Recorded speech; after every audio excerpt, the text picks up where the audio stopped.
down to the writing section. It's cool. We can see it. Click on it. Nothing there. Make sure that the arrow is pointing down, like I did not. And it'll say narrative writing. Click on the arrow so that points down. And then you will find planning and organizing. And this is where everything is located that you can use for planning and organizing narrative writing. This is specific to narrative writing. So I want to show you just quickly. This is what we call the Y chart. Some people might call it a pie chart too. Has all the same elements, but maybe I just want to write in these kind of triangular squares, like the thirds of the circle. It says lead, problem, solution. This one is where you're going to talk about how do you introduce your setting, how do you introduce your characters, how do you build background knowledge about the story. So like in the Three Little Pigs, we introduced those initial characters. We kind of talked about why they were leaving, what they were doing, to kind of give the reader some background knowledge. Then we shifted into the problem, and this is where you would add any information about which characters are causing problems, what is the problem, and you can add some details in here to get your plan in motion. And then the solution, how are they solving their problems? Mason, just close your eyes. Yeah, close your eyes. This might be also where you talk about how do you end your story, because typically after the problem is solved, the story comes to a close. So if this is a strategy that works for you, that's great. If not, try something different. Would this be easy to draw in your own journal? Yeah. Yeah, that's for the Y chart, because it kind of looks, you see? Yeah, I see a lot of things. Hey, that's Or if you want to call it a pie chart, I see about that. Well, the pyramid chart. Let's take a pyramid. We talked about the timeline. that kind of does it. We talked about the timeline. I'm not going to have that video played right now. You can use that as well. You can write inside these boxes using bullet points and notes. Could you also add details along the way? Yeah, absolutely. This one looks a little bit different than how I wanted it to, but it's called boxes and bullets. And in my homeroom we talked a little bit about this, and it's a good reading strategy too. But what I might do is consider this my lead. This is my problem, and there's a box down here for solutions. I might write the big idea up here, or I could just write lead, and then, this isn't going to work, I could make bullet points in between.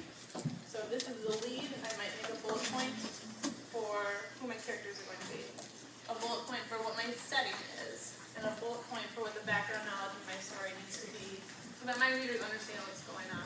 Does that make sense? Yeah. Yeah. Similar, do you see how in the boxes I made bullet points in the timeline? Yeah. It's kind of the same idea, but just set up a little bit different. So this would say lead, and then my bullets would come down here. This might say problem, and my bullet points would come in here. Does that make sense? If you're not sure, you can check in with someone from my homeroom, because we went through this and kind of practiced it together. I have one more I'll show you, just quickly. Web. And I have just a basic web. You can make your web look like whatever you want it to look like. But here, this could be just a general idea or a title of your story. But each section, there's one down here you can't see, focuses on lead, problem, what do you think the bottom one's going to say? Solution. And I just started thinking other little offshoots just to get the idea. But what could I write about in this bubble? Matt? Like the beginning, the setting of characters. And I could talk about the characters in this bubble. What might I talk about in this bubble, Ashlyn? The setting. I'm kind of building that background knowledge for my readers. I might add other things if I think I need to. Can I add more bubbles on this side? Sure, absolutely. It's your web, make it look like what you want it to look like. But keep in mind that lead, purpose, and solution are the big ideas that you want to incorporate in your web. And that will help your ideas stay organized. As you finish up your planning and move into the writing process, think about how these can turn into paragraphs. If I talk about the problem in the Three Little Pigs, should all of that be in just one paragraph? Probably not, because that's a big chunk of the story. Could I maybe take all of my lead information and put that into one paragraph? Yes. no. I might, because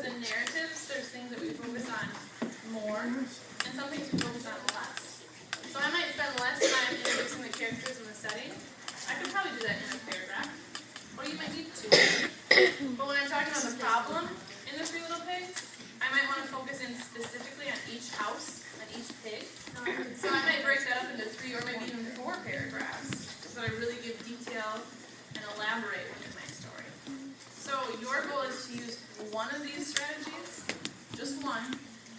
Pick which one you feel comfortable with, or which one you think might work best for you. If you say, none of these work for me, but you have a different strategy you like to use for planning, if you show that to myself or Mr. Demers, we can probably give you a thumbs up on it. The expectation is that before you do any writing, you all are going to plan your narrative first. So if you're like, Miss Owens, you know what, I don't usually like my writing, I just type it. You know what I'm going to tell you today? You are going to use a plan, because strong writers use plans first to help them stay organized and develop clear paragraphs later. And our goal is really focusing on organizing our writings and using paragraphs as a tool to stay organized so that our readers can follow along. Questions on what you're doing today for writing? Spencer. I have two questions. We have to do a plan before we type it. And my other question is,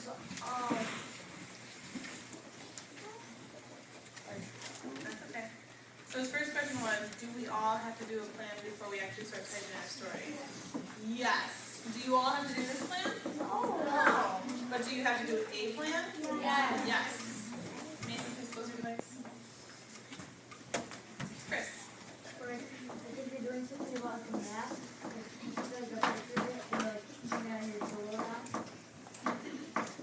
I'm thinking of things like pictures. That's kind of like almost an illustration.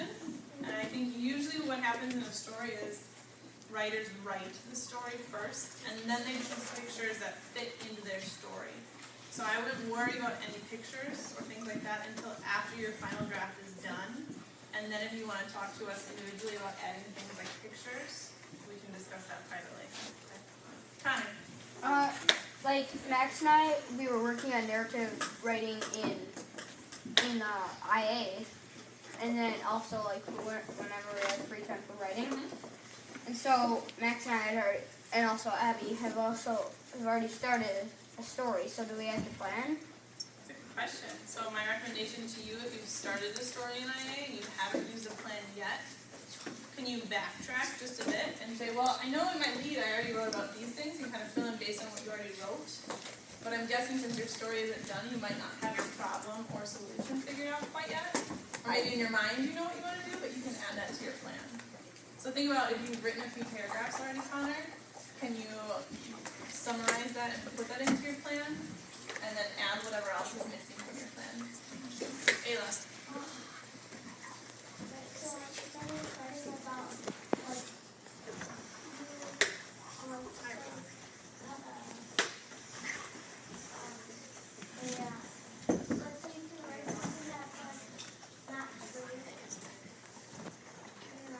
Can you make up a story? Yeah. Sure. Sure, as long as they have a lead, a problem, and a solution. Wait. If you wanted to put a map in the story, you can just say one of the maps is to figure out how to construct that store or something. So that's a good question. So how much detail do you need to include? So if you're using mapping as your steam connection, I want you to say a little bit more than just the character used a map. So talk about what did she use within the map, what features did she use, or how did she understand the map?